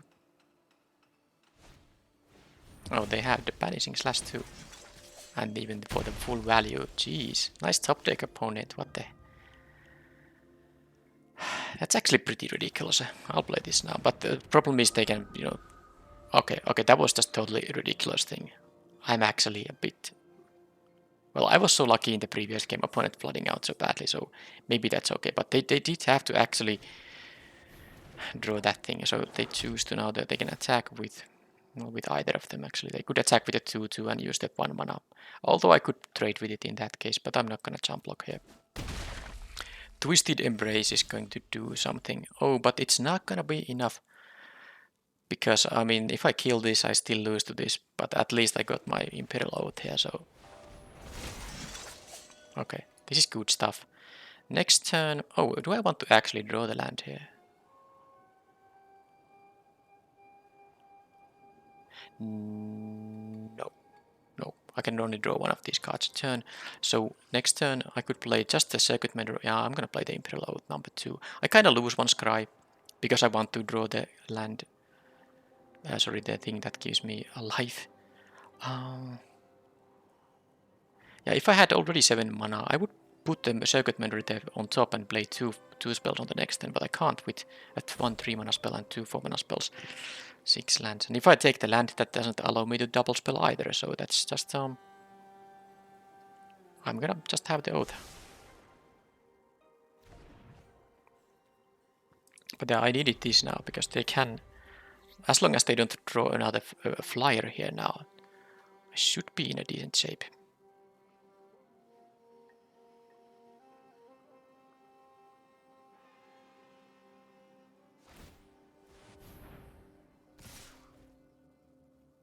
Wait a minute. Is this a... No, no, that is not so good for them. Just eat here, do this, and... Sorry, just jump block here. Oh, actually... Huh. This is gonna be a 5/4 after combat when this thing dies. So... That should be everything going down. Except my 3/4. Unless they drew the plus... Yeah, if they drew that thing, it's gonna be... Yep, okay. Now... I'm almost tempted to not play the Oath right now. To get the full value for the Scry. Because the befriending the mods isn't so bad either, but I guess... That's actually a tough one. Yeah, the thing is that if they draw a flyer, yes, I have a removal for it, but I still get a 2 for flyer here. I'm actually doing this just to get full value from the... Scry here, because I want to keep the Circuit Mender there anyway. Kitchen Ace, okay. So they actually, okay, now they finally had a land too. And Twisted Embrace there, or... That's just a 4/3 now.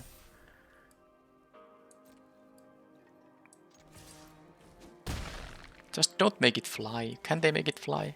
Hopefully not. Alright, so what of these? Oh, I don't need this thing. Next turn I want to get some life. I don't need the Iron Apprentice, that is not good. But maybe the Hotshot Mechanic.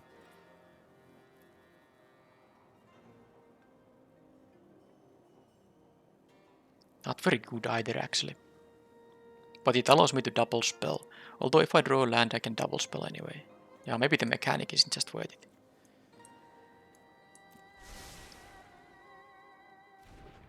No, I might still lose to some weird stuff like Ninja's Kunai. That is why I would need to draw the...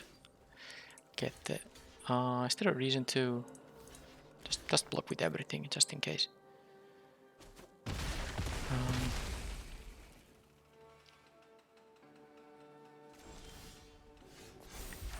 Okay. So now... Attack for 5 here, get 2 life, at least a little bit safer life total. And the scrounger, and then I have here actually 5, that is a lethal attack, and if they have 1 blocker I can kill it. So I could have just a win coming up now. Alright, so that is again one game where the value of the Imperial Oath was proven here. It's really good.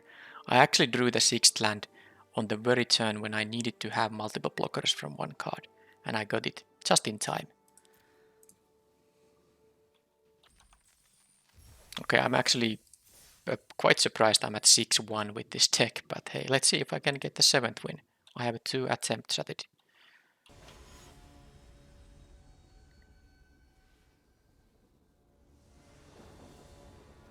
Alright, and I see the Mythic Dragon. This actually hasn't even played that big of a part in, my success in this event. So it's just, I don't know, it's a combination of...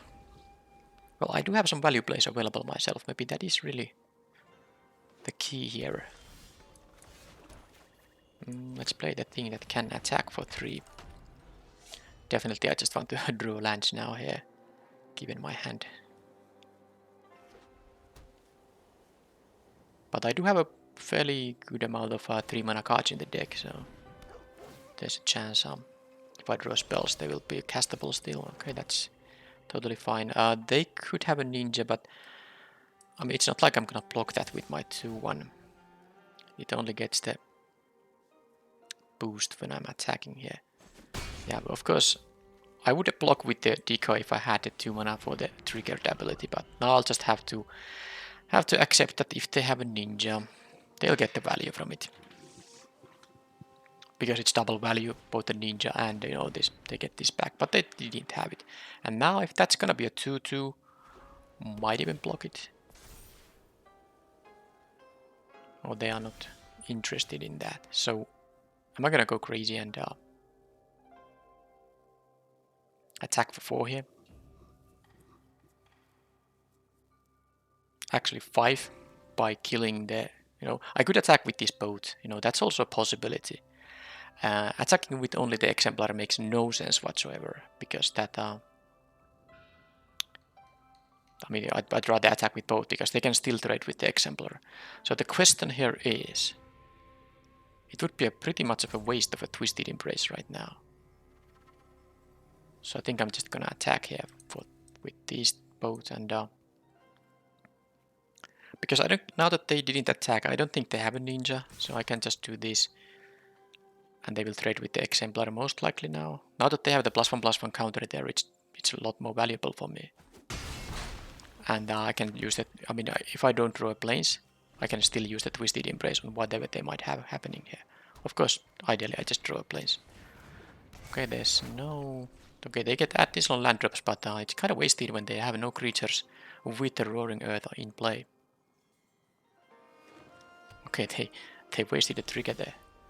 Okay, well, Swamp, maybe not the best draw, but it's still okay, because now, I mean, I have 2 Imperial Oaths in there. Oh, are they gonna kill it and let me draw cards? Nope. So now any land, even if it's just a Swamp, I can start casting these Oaths. And definitely if I have like 6/2 Samurais, and then at some point this dies, they become 4/4. That's just a, way to win the game. So the opponent actually did it. Okay, well, they just don't play creatures, they hit their land drops with all that stuff. Can't use my Gravelighter. It's kinda sad, but also it's not so bad, because when they have the creature, which will happen on the next turn, I can, play the Gravelighter, sacrifice this and have the 2 mana up to, you know, draw a card from the triggered ability, and they have to sacrifice one of their creatures, which will at least be the Azusa's thing, this 3/3 here. So now, are they gonna finally get another counter? They have actually gotten one Roaring Earth counter for now. That's totally fine. Oh, this is so good. This is actually insane. So I could attack, but that makes no sense, because I believe they're gonna block. If I'm really risky, I mean they would. But if they block, it's just so sad for me. The Norika Yamasaki was also good. But yeah, let's just do this right away. They actually will miss the... They will miss the counter from the Tales of Master Seshiro, because it doesn't even matter how they stack these triggers. They have to assign a target for this thing regardless when the trigger goes to stack. So they cannot put the +1/+1 counter on the Imperial Moth here. So I haven't still drawn my 6th land here, but I don't think I'm in a too bad of a shape. My Imperial Oath will take care of the 5/5. I can triple block it, because they have a lot of these sagas, but that doesn't have haste, so they can't even benefit from that. So now I did draw right now my thing, but I don't think I can actually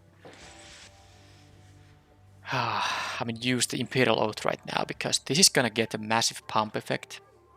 They're gonna attack with the hasty guy. Yes, I can have blockers for the ground guy.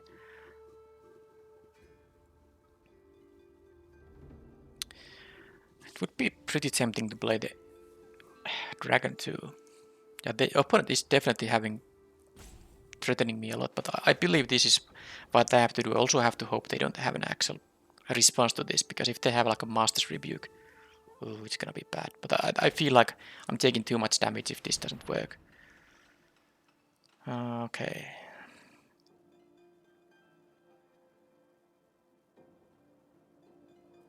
Yep. Well, that works too. So this is now basically game lost, because I'm taking so much damage now. I'm taking 5 plus whatever they're gonna get here. 1, 2, 3, 4, 7. I'm gonna take 12 damage. So definitely... Now, if I played the Imperial Oath there, I guess I would have gone to 13 only, and...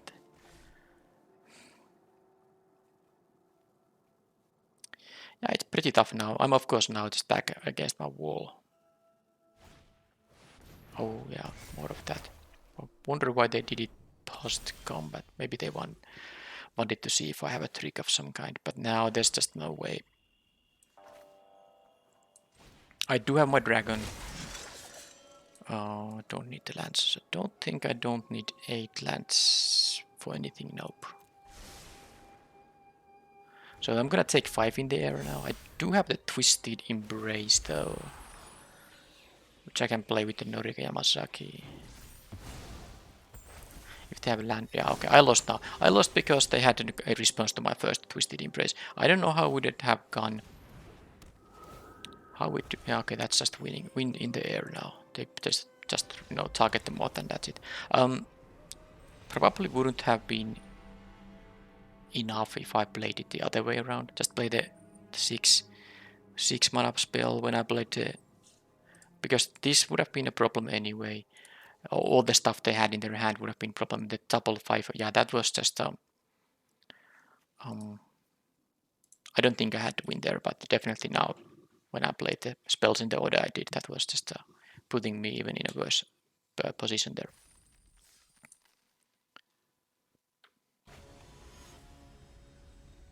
Okay, so at least I'm up against the rank. That should be okay rank gain wise, whether I win or lose. Yeah, I have netted some rank here now. Of course, I'm at 6-2, so I should.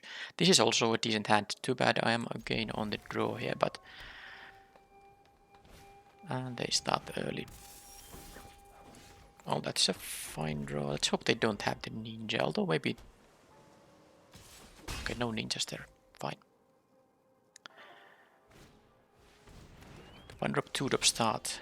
But I can also start playing things here, so I will block here no matter what. I won't be having time for the...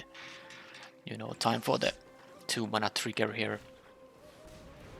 So I'm gonna block maybe the Armor God Familiar here. Well, that's the only thing I can block here. And then just this can block either of those things and draw a card. And then next turn, I really don't want to play the Kami, but I might have to play it. I could soul transfer to without the value, because the Shrine Steward is gonna give me the value.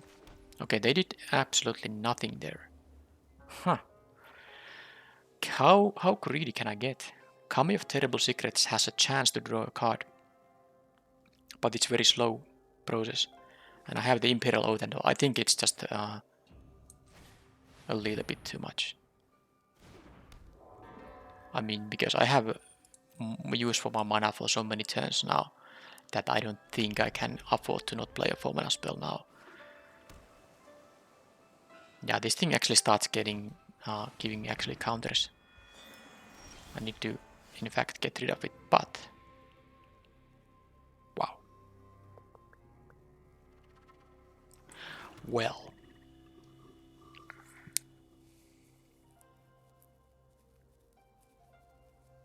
I'm gonna play the Mythic Dragon. They might have a kill spell on it, but it has a relevant death trigger, and I can get it back with the soul transfer at some point. They could tap it down with the Tamiya's completion, right? Now that would be the worst.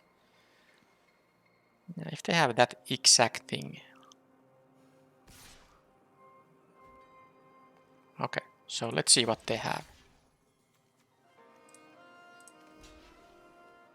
What can they have?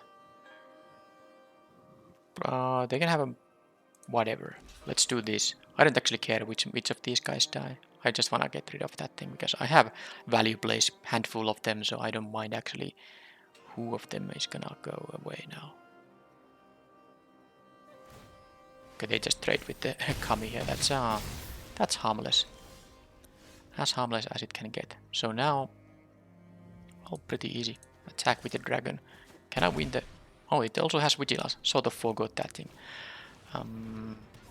So the safer play here is to actually take them Intercessor's Arrest here. Then again,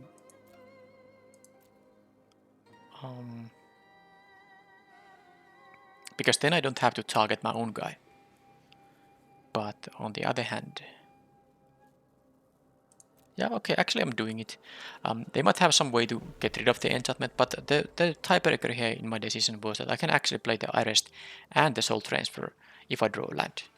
I couldn't do it with the 4-mana enchantment. And I drew.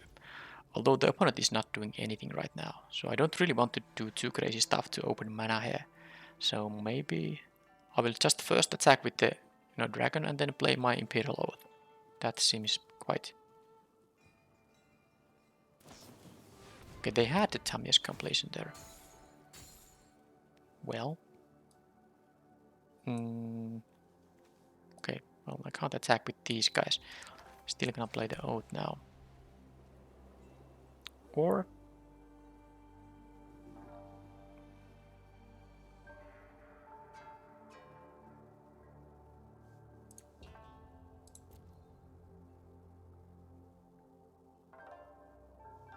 Yeah, let's do it now.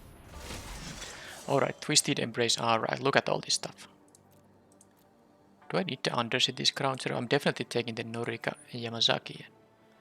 I have 6 lands, so how am I gonna play the spells? I guess I just can take the 3-mana spell now. Oh, this is actually just...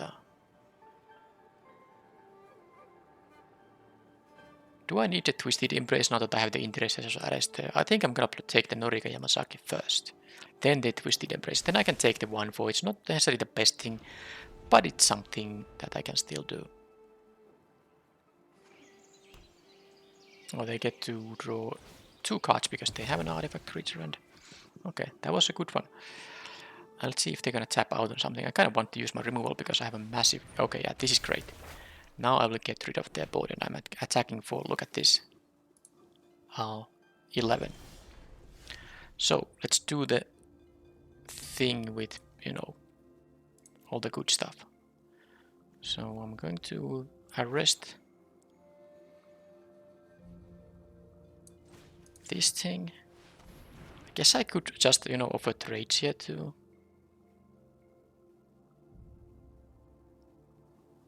Yeah, why would I care about the 1/1? They just block some of my guys. Then I played the Norika Yamasaki. I don't care if they block the Shrine Steward here. Now I do lose some damage here, so maybe it wasn't the smartest, but I kind of wanted to leave the option for the soul transfer still.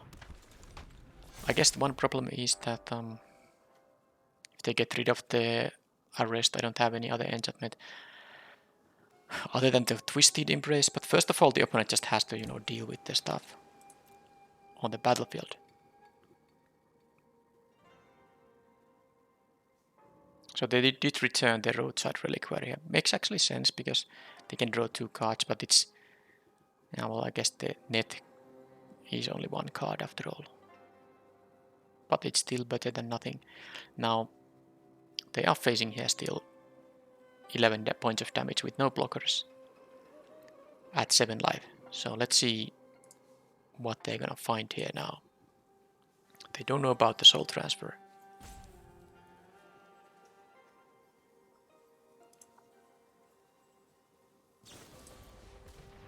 Okay, that costs 3 mana for them to return these things.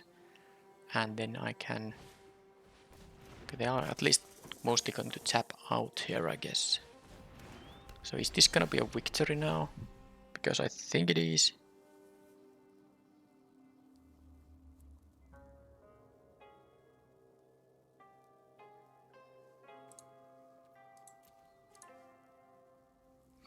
I think I maybe should even get the papercraft decoy because that I can play this turn. So point is that I'm not gonna target the ward guy, so I'm gonna just choose both modes in here, exile this and return the thing that is, cheapest.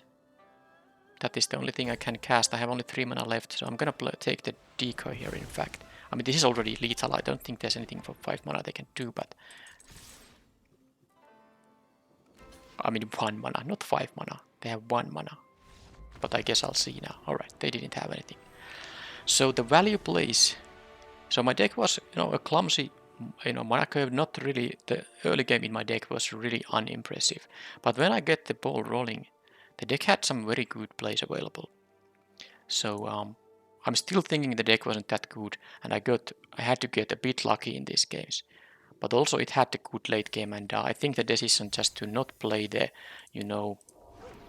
I had the option to, for example, I figured out I maybe have to play something like a Kitsune Ace, but in this format it's only good against decks that are very aggressive, and then against those value decks it's just not gonna do much. So maybe the Iron Apprentice, which I actually didn't get to draw that many times, I'm happy about that. Maybe that was also something I maybe wasn't supposed to play. I like the mechanic. This can at least trade with 2 toughness creatures, which there are in the format quite a bit. But yeah, the decision to play both oaths, that was correct. I don't think I was supposed to play the 7-drop here because I didn't have enough enchantments. I was actually having a lot of trouble having even 1 enchantment on the battlefield, so this would have been really clumsy card to play in this deck. But yeah, that was in the end a victory, number 7, and I even got a little bit of rank up increases there. Now there will be the set completion update next, but I think before that I will say that I probably will be playing some premier drafts without recording them because it takes so much smaller amount of time to play them without explaining my thought process, and I might have to, this won't hold. There will still be like I guess like almost a week before the season ends. This is definitely not gonna hold, so I have to keep playing these ranked drafts. So I'm gonna still play record a premier draft every second day at least. But if I don't have very good success, I might just have to play some of them without recording, because otherwise it was just I don't have time to record that many drafts necessarily. Alright, so next part will be my set completion update number 2. Okay, so here are my draft stats, and I just realized I don't have my sealed deck events here. I did play two, so that I recorded them there on the channel, and I played one which I didn't record before them, which didn't go that well. I think I went even 0 wins in there. I think I might have said that I got 1 win in that one, but I'm pretty sure it was actually 0 wins anyway. Well, they are not here. I don't think I'm gonna put them right now because it's a very small portion of the set completion. Drafts are the major thing that is gonna have them, the biggest contribution to the set completion. So here are my 20 drafts. That's 10 traditional drafts and 10 premier drafts, as you can see here. These are the result breakdowns. It funnily usually I have the most 2-win results in best of 3 drafts. Now it's 4 of these 3-win results and 4 of these 1-win results, no 0-win results, which is gonna give me a win rate of exactly 2/3, and then I'm down only 1,000 gems, which is quite acceptable. 36 packs have been won and 4 mythics have been picked in those drafts. And here it's a classic premier draft kind of result breakdown. As you can see, I don't have any 3 or 0-win results, but I have 3 of these 7-win results and 3 of these 2-win results, and a fairly even mix of these other results, giving me a win rate of 62% in these premier drafts. And of course, given the price structure what it is, at lower than 3 wins, you just lose a lot of gems, which means I'm down almost 3,000 gems in these premier drafts, with still that amount of gems has been, I won 37 packs there, so that's quite okay. I have picked 5 mythic rares in there, and this is the gem balance change during this Neon Dynasty drafts, and it's been a downward spiral. At least I got a little bit back here in this few drafts, but yeah, as you can see, first there was successes, then there was a few failures in a row, then I had some success, but then that was almost immediately met by another set of failures, and then I had a very bad set of drafts. Then I kind of bounced back a little bit. Now I'm currently at my draft number 20. I'm at minus 3,750 gems. And this is not counting the sealed deck events, but I think I'm down a little bit over 1,000 gems there too, because even though I got 4 wins in 2 of them, that's not gonna net a lot of gems, and I got 0 wins in 1 of them. Vault progress, I don't know even if my sealed deck, I don't think my sealed deck events are here either, but it really not that big deal. So I've gotten around 50% vault from these events, and the more I have completed the commons and uncommons, the faster this will grow, of course. So currently I'm at 31 mythics, 99 rares, and I have 95 packs that are unopened currently. If I were to open those packs, I would be at 58% mythic completion, 75% rare completion. These are estimates. If these packs would give me the normal amount of mythic rares and wildcards, and I would, from these packs, I'm estimated to get 6 additional mythic wildcards and 16 additional rare wildcards, which are relevant because I'm going to track also the wildcard accumulation. That's also the reason I have the vault progress here, because I will be interested in seeing if I can complete the Neon Dynasty Alchemy release as well. And of course, I mostly have to use wildcards for them. Nowadays, Alchemy events actually do reward Alchemy individual card rewards, so I might be doing some of them to try to hit the Alchemy cards I don't have yet. But anyway, I will see how many of these wildcards I'm gonna get, so that maybe I can also complete the Alchemy release by drafting the Neon Dynasty main set. So this is now the current set completion update and draft result breakdown. Like I said, I will probably be playing some number of premier drafts without recording them, but I will be adding them to these stats anyway. But the next stat update will be happening after my recorded video number 30. I will see you then. Thank you for watching, and bye bye.